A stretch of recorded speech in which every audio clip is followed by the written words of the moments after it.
Welcome to Start Before You're Ready, the podcast that proves that you don't need to wait for the perfect moment to begin your journey towards better health and happiness. I'm your host, Kelly Young.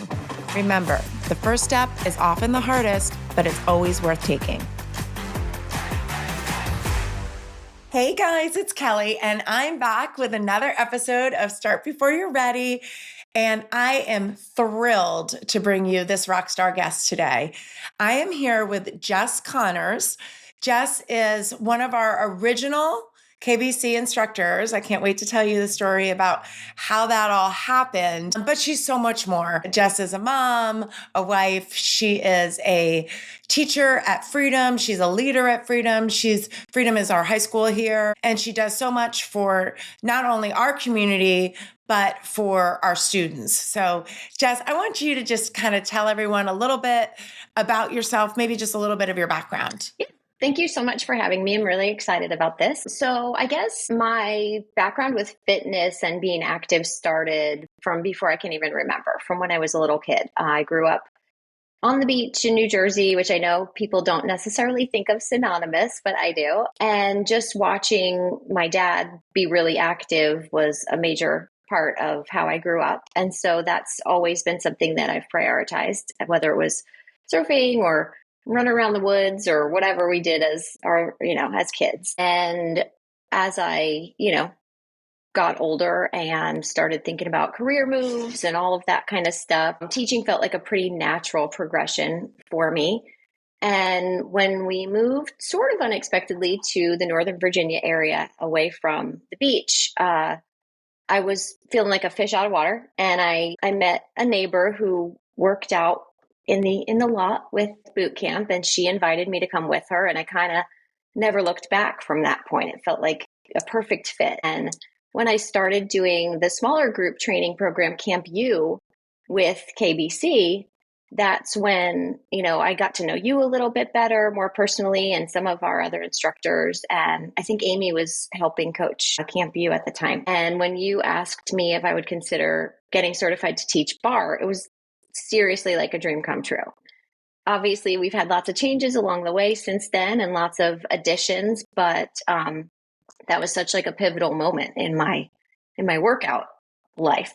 Yeah. And it's been a dream ever since. Opening Inergy with you. I remember that conversation really well, actually. Yep. So you had been a student, you'd been a boot camper, and just an outdoorsy person, very active. Jess is a snowboarder, right? Snowboarder, not a skier, snowboarder, and surfer, and just, she's an outdoor girl. So when she wanted to work out outside, it made a lot of sense. And then she signed up for our Camp U program, which was our small group training program that we were kind of piloting in the garage and before we opened the studio. And I remember this night so well. I don't know if you do it. But you stayed after class. It was dark. Mm-hmm. It was kind of cold. We were in the garage. It was dark. It was cold.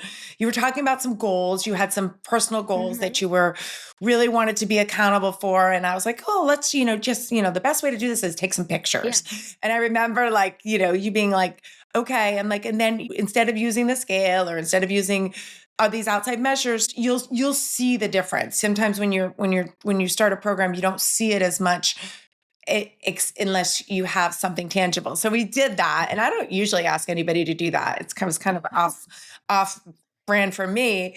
But then afterwards, I don't know why I was just like, I knew you had a dance background, so Jess didn't really share that much of, but she's got a very extensive dance background. And I just knew you as a person and how you showed up for class. And I had no intentions of asking you to be an instructor that night. But for some reason, it was like a little bit of a vulnerable moment maybe between the two of us. And it just came to me. And good or bad, when things come to me, I usually just say them out loud. And maybe it was an energy that we had between us because Jess was immediately excited about it. She was like, absolutely. It wasn't even like, oh, let me think about that, or I've got a lot on my plate right now. It was like an easy yes.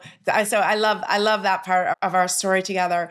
And one thing that it is always really important to me, and Jess is just such a great example of this, is authenticity. So when people became instructors within the KBC community, I didn't want them to be like me. I wanted them to be like them. And I wanted different things that are outside of my skill set. Anybody that knows me, anything related, I wish I can't point my toes to save my life. Anything related to dance is outside of my skill set. It's just not my strength. But I love the idea that Jess could maybe bring something different to our community. And we're going to talk about that a lot today, because I think that that's really where she shines. She's very unique. And the people that love her classes because it's Jess. It's like, it's not the name of her class is less important than it's Jess's class. It's like that actually means something. So you talked a little bit about what drew you into KBC. What would you say, since you started, what's been the most valuable lesson that you've learned?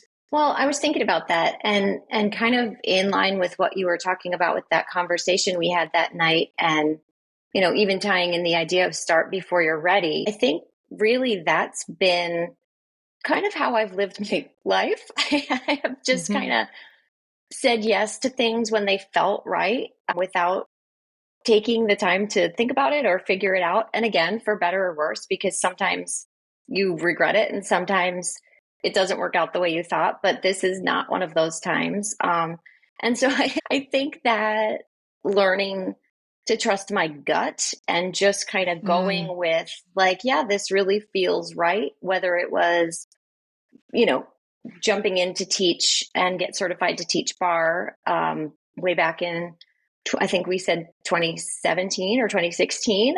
And then kind of like following that progression and if a new class format felt right, figure it out and make it happen. And if people like it, keep going with it. And if not, then pivot. But that whole idea of just kind of trusting your gut and going with the things that feel right in the moment, I think is a really important lesson that I've kind of grabbed onto even tighter.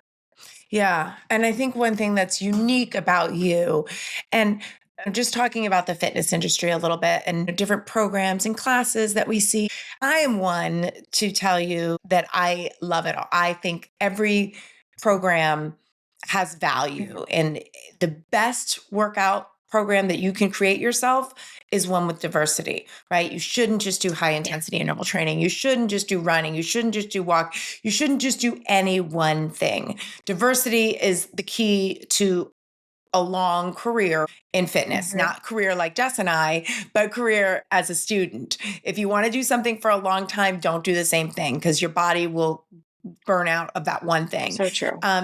So what Jess, Jess had a really unique style. And I do think that she combined, I don't want to call it like an athletic version of dance, but I want you, maybe Jess, you can talk about that a little bit, about your style. When you created your barre class, of course, she went and got specifically certified and got their credentials to teach to teach, but I don't think she taught it the way they described. I think she kind of put her own flair on it, which I love. And I want her to talk about that a little bit. Yeah, absolutely. So you had mentioned that I have a pretty extensive dance background, and I do. I danced for my whole life, and I taught dance up until we moved to Virginia. So that was up until about 2013, 2014. And I missed it. I missed teaching dance a lot, but I didn't necessarily want to go back into the dance studio to teach. That was fun, but it felt like it kind of ran its course naturally. So getting to teach barre was really a cool opportunity for me, because I could take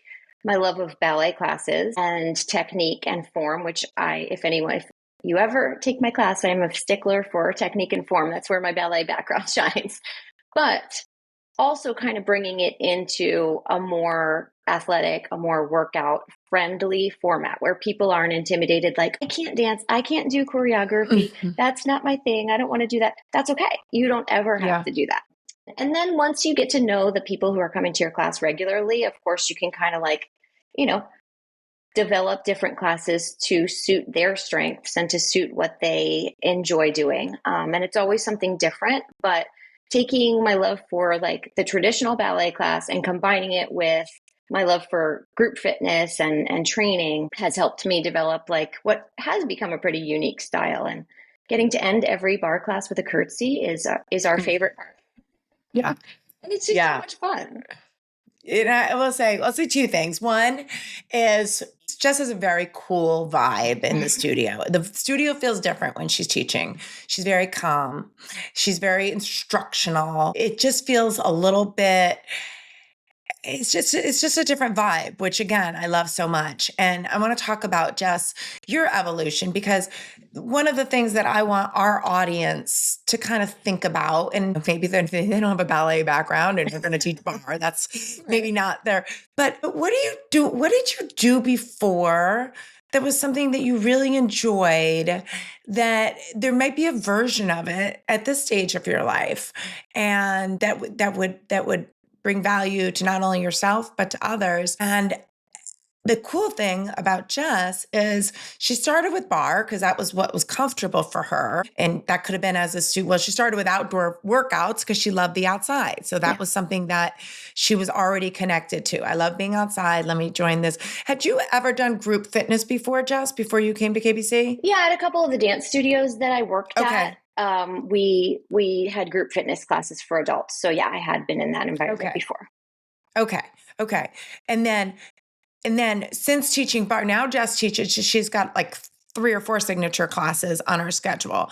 Talk about that a little bit, Jess, about how you kind of grew into not just being a barre instructor. So I think after teaching barre, I think it was right around when we got our gliding discs for the first time. And we developed like a gliding glutes and core focused class as a dancer, but also like the other activities that I love to do. Surfing, snowboarding all require a lot of core strength. And so that's always been a major focus for me. So that was a fun class format. Not everyone loves the gliders as much as I do, but that was a really fun one. And then kind of like leaning back into that dance background, Pilates was always a huge class that we would participate in as dancers. And so bringing mat Pilates into the studio has been great. And then even kind of playing with that and taking our water rowers and using them to mimic the resistance that a Pilates reformer machine does. That is now my absolute favorite class to teach, our row and reform class, where we combine rowing with some intervals of Pilates with resistance from those rowers. It's different every time and it's really challenging and it's so much fun. So just kind of, taking things as they pop into my head and playing with them a little bit and seeing if other people enjoy it as much as I do, and then rolling with it if they do. Yeah, I love that. And it is a little bit experimental. I think that that's okay. I think that that's what we do really well at KBC, is that we look at our members and we think, what do they need? Or we listen to our members and what do they need? And I think that when we see something that could maybe hit things from a different direction, is one of the ways I like to say it, or train them in a unique way that's not only going to give them potentially a new skill set, but their body is going to respond. Yeah. Anytime you add something different to your workout routine, that's when you make a gain. That's when you get results. If you do the same thing all the time, if you get on a treadmill and hit whatever, and then you're great, you're awesome, you're moving your body, you're wonderful. That's really fantastic. But you're probably going to stay the same. Don't really expect change, but staying the same can be a good thing, right? Yes. Not getting worse can be a good thing. But when you tweak your workouts like we like to do at KBC, where we're kind of always evolving, just making things a little bit different. I mean, there's standard moves, there's standard exercises. Those are always going to be part of the program, but just those little tweaks make a really big difference. And I hear that a lot from Jess's students. It's like, a student made a really funny comment the other day. You're sneaky, I think it was. Yep. Somebody called it the sneak attack. Like it just doesn't look from the outside like, oh, that doesn't seem like it would be super hard. Relaxing. Or like, oh my gosh, why am I so sore after doing that? Yeah. Sneak attack for sure. Yeah. Let's go back to you a little bit. Can you share a success story or a milestone or something that you've achieved that you would like to share? Yeah, absolutely. So this is pretty recent, actually. I have been teaching in some capacity, it feels like, for my whole life, whether it was dance classes or fitness classes. When I moved to Virginia, I started teaching English classes, which felt, again, start before you're ready, a little out of my comfort zone, but it was good timing. And recently I started teaching PE classes, which is a dream come true. I've been trying to get that done for a long time. And all the stars aligned, fell into place at the end of last school year. So I've started teaching health and PE classes, which is super fun. But I think what my real milestone is here is that I have gotten the opportunity to teach students, high school students, to become certified personal trainers through the NASM certification process. And getting to teach kids about how their bodies work and the importance of staying healthy and moving and how to train your bodies properly and how to help other people do that. Oh my gosh, I am pinching myself because I feel like, first of all, I'm completely nerding out on the content of anatomy and physiology and mechanics and everything. But having this group of 26 young people in front of me who are just as excited about this as I am, it just feels like, how can I be getting paid for this? I feel like this is such a treat. So that's a pretty huge milestone for me in professional wise. I also got involved helping coach my daughter's high school swim team at Freedom High School. Allie's a senior this year, so it'll be our last year together. And that's a weird feeling in and of itself. But getting to be involved in another level, I've always helped out with the swim team, but getting to actually be in the weight room with them, helping these athletes develop more core strength or work on their mobility so that they can become better swimmers in the season. So huge for swimmers. It's really huge. So huge. Some of these kids are like, if I write out our workouts on a whiteboard and I'm like, okay, here's our set for the day. And they're like, I don't know what that means because they've never really lifted weights before. Right. They swim. And so getting to teach them that is so exciting. It's really, it's a great year so far. We're only not even through the first quarter and I'm already so excited. That's fantastic. Clearly Jess is sitting around a lot. She's not doing much. She's full-time job coaching and teaching for us. But I want to go back to the NASM certification because this is something that people might not know about. And I'm not sure how many high schools offer this, but I know that the two public high schools near us do because we've had KBNC instructors be in charge of this program. Actually, I think you're our third KBC instructor to be in charge of this program. And it is incredible. Just love that kids are getting this opportunity. And there's multiple reasons why this is available to kids. One is, unfortunately, the fitness industry is a hard industry to get into because the path is you have to be very self-motivated. You have to really do a lot on your own. There's no college, the college curriculum obviously would be exercise science, but to teach group fitness or to be a trainer, you have, no matter what, even with an exercise science degree, you have to get credentials, you have to get certified. And it's a lot to do on your own. It's a lot to expect of a young person to do on their own. And they have now structure and a group and accountability. And I don't know the statistics, Jess, you might know them. Which one? So they take this class all year at their high school. Is it just for seniors? You have to be turning 18 at some point in the year to be eligible to sit for the certification exam. So it's mostly seniors. So, okay. So they study all year. They do it as coursework, and then they don't take the exam because we'll talk with Nicole Foley, she did it in college actually, but they don't take the exam in school. Then they're on their own to take the exam. I think they get a discount, but what percentage of them would you say in the past have taken the exam? So it's kind of funny. I would say maybe 50% opt to take the exam, which is a pretty good number, but we would love to see 100% because you've done all this I know. work. I've just encouraged them. I've worked with some of them and I'm like, just take it. Just get your certification. You've done all the studying. You've done the hard part. Just take the test. Exactly. So I think a little bit of intimidation comes from the fact that they don't really have to do that so much in the high school level. They don't, if they're taking an AP course or something, they sit for an exam, but it's not the typical curriculum that we grew up with, where at the end of every class or in even midterms, there's exams. Something that NASM has done to kind of help that is that they are now offering that option where you are sitting at an exam center, just like we did for the fully accredited personal trainer certification exam. But they are offering an option now where we can give them the exam at school in a proctored environment where Oh, they can, and this part I have mixed feelings on, they can use their notes, but when they pass that exam, which all of the kids who took it last year passed, which was amazing, but because you still have to know the material, you can't just right. go in blind on that.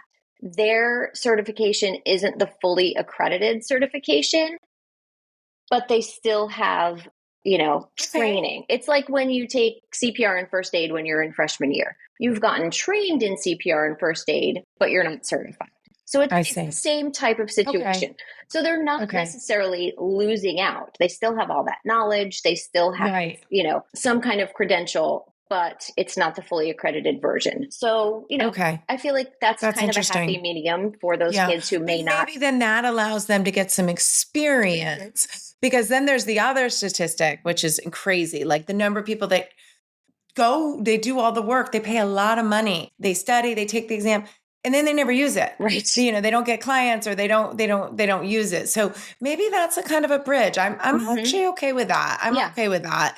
If they're doing all the work and they want, then they want to get some experience in training Exactly. people, that would be great for someone like me as a business owner. Then we could give them experience and okay, this is something you actually like, you want to do. Right. Now go back and get the actual Almost like an credit. And then they're less internship. intimidated to do it. They know Yeah. the test.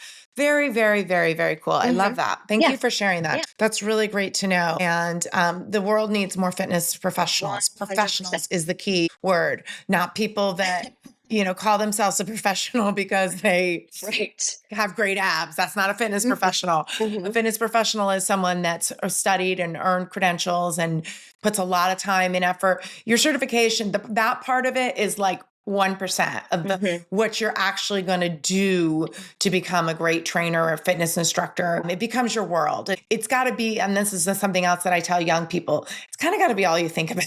It's really kind of got to be like, this is something that just lights me up and it never feels like work, reading a book or reading a study or what going to a webinar or going to a conference. It never feels like work because it's something that you want to just keep love. taking in more information. Yeah, I feel exactly the same way. I know you do. I love that. I love that.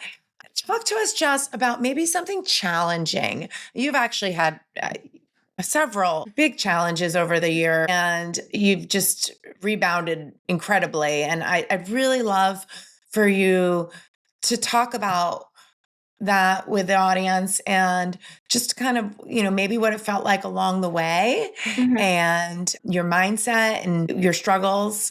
I think that would be really helpful. Yeah, absolutely. So I have been really fortunate to be a relatively healthy person, and I kind of pride myself on that. And I don't like relying on any kind of like medication to cover something that I could change through lifestyle or, easy adjustments like that. Maybe not easy, but adjustments that are within my control. And I've been pretty successful that way. But back in 19, I started having these weird, it felt like my heart was racing for no reason. I remember first noticing it actually sitting on a chairlift at the mountain, which is like your downtime when you're snowboarding. You should be recovery. That's recovery mode. And I was like, why is my heart racing? Like it just felt like out of place. And then I kind of started noticing it happening like when I was laying in bed at night, and it was really disconcerting, really scary. I didn't know what it was.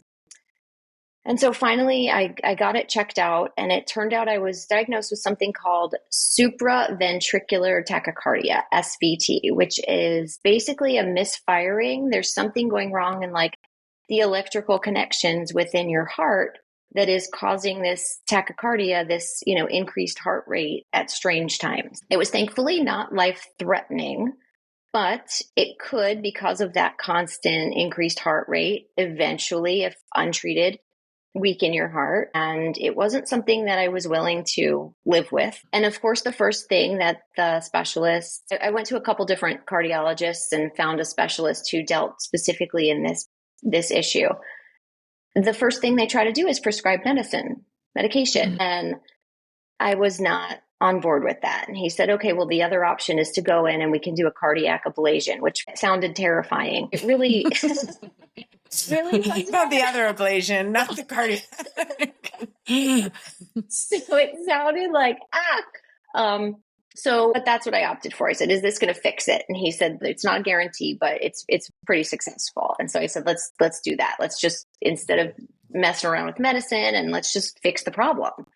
And so, I did it, but it was during COVID. That at this point, now it's spring of 2020, and that's when they scheduled my surgery and when everything opened back up. And so I had to go in for this procedure, like literally all by myself. Like Mike couldn't come with me. I remember he and Allie dropping me off, and the hospital itself was, eerily quiet and empty, and it was pretty terrifying. But thankfully, everything went exactly as planned. They were able to, get that spot that they needed to get. And I have not had issues since. Every once in a while I feel a little weird flutter, but it stops. It catches itself. Yeah. So that was terrifying, but it was so frustrating to me. Like, what can I do? Can I avoid certain foods? Can I do more cardio? Can I do, I wanted just to have those options, and it wasn't an option. So that was, annoying, frustrating, scary, but really, it was,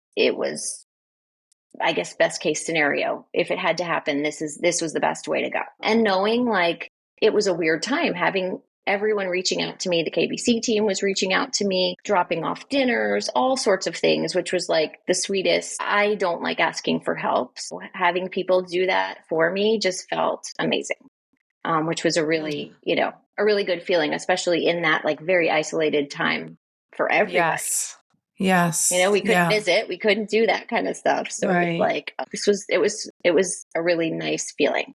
The other issue I had was, when I started going for mammograms, when I turned 40, my very first one, I got called back for an ultrasound, which at the time I was like, oh, I guess this is just how it is. 'Cause I'd never had one before. And they said, okay, well, it looks like you have dense breast tissue is what they called it. And so sometimes things look a little funny, and we just have to dig a little deeper. And so at that very first mammogram, I had to have a biopsy done because they thought they saw something, which again, I wasn't too freaked out because I just didn't have anything to compare it. Everything was fine, no problems. But then that became my pattern every time I went for a mammogram. And it was terrifying and exhausting. And so I ended up going to a breast specialist because my OBGYN, who thankfully is a friend of mine, said, you can't keep doing this. You can't keep having biopsies because that's going to cause more harm than good. So let's have you go to this other person. And so I started seeing a specialist, and he was able to kind of nope, this is fine. Nope, this is fine. When they would say they needed to biopsy it, he would look and say, nope, you're good. You're good. And so I felt great about that until last time we went. Actually, this was 2 times ago. So last summer. And he said, you know what? I don't like the way this one looks. I want you to go ahead and have the biopsy. And they did the biopsy, and I don't know why the name is escaping me right now, but it was basically it was like a spot where they were like, this could be something to worry about, but it might not be. It had strange markings, strange tissue makeup. So he said, I want you to think about this, and you can either have a lumpectomy or we can wait and watch. I'm comfortable with either one. And of course I was like, well, I'm not comfortable with either one. Let's just get it out, get rid of it. That's crazy. So I went in last summer and had a lumpectomy, and thankfully everything was clear. It was benign. It was nothing to worry about. There was nothing else surrounding it that looked suspicious. And when I went for my mammogram recently, everything was clear. It was the first time ever I didn't get called back for the ultrasound or got that lump out. Yep, it was fantastic. So, but it was a scary waiting period. Of course. Yeah. Of course. Yeah. So, and it was just, again, something that I felt like, oh my gosh, what could I do to, have avoided this? And the answer was nothing.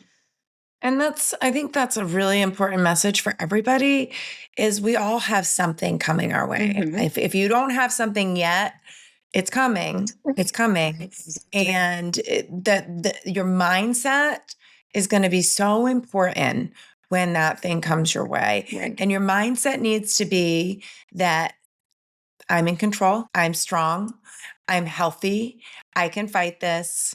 What can I do? Give me a list of all that. There's just like Jess is saying, like with the heart thing.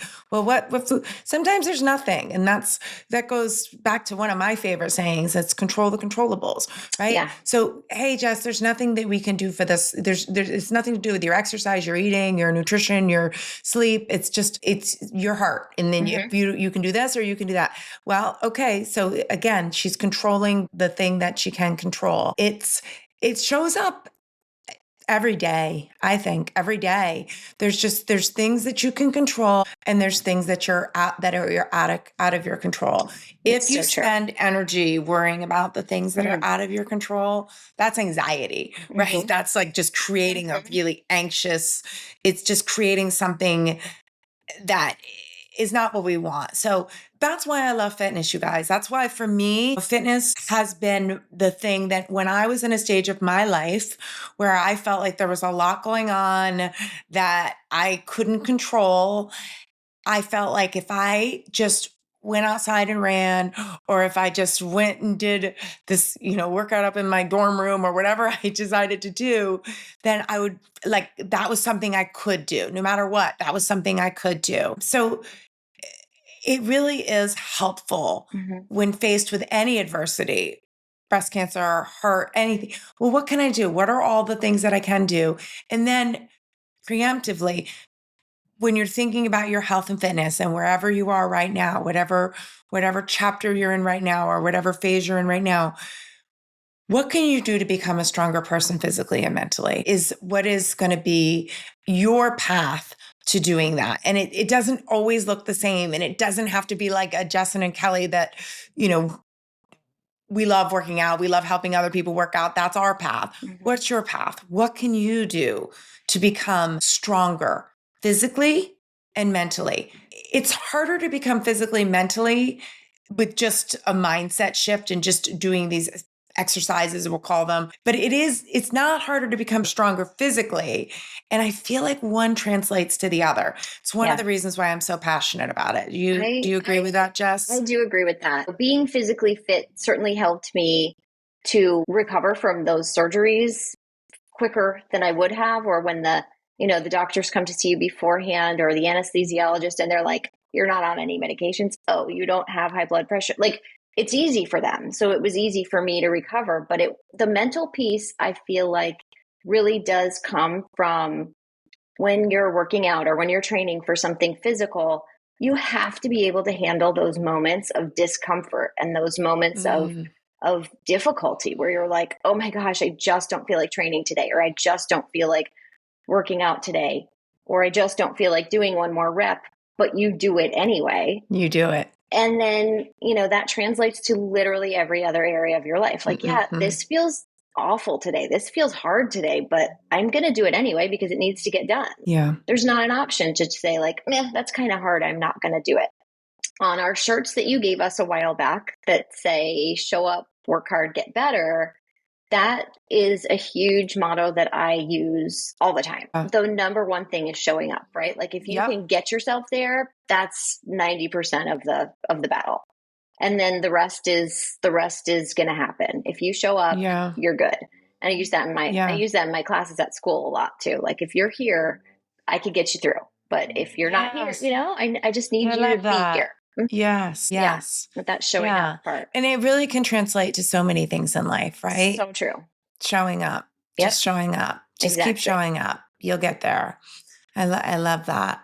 I love that. So you've made, I mean, since I've known you, I think you've always been on a healthy person, but I feel like you've kind of made small changes over time that have kind of led you to call it like a next level. Do you have any kind of tips or any go-to healthy food or meal prep tip you want to share? Yeah, I think when I first started working out, I was fit. I've been, pretty fit my whole life. And I think one of the questions you asked was like, how have you changed? And I was like, I don't know if I have really changed, but that in and of itself is, I think, worth noting, to be able to age and to be able to go through, some years of like where a lot of people do start to feel like, once I hit, 40, I really started gaining weight, or once I, whatever that milestone is for you. And to be able to say, like, I really haven't. Kind of, I feel the same, but I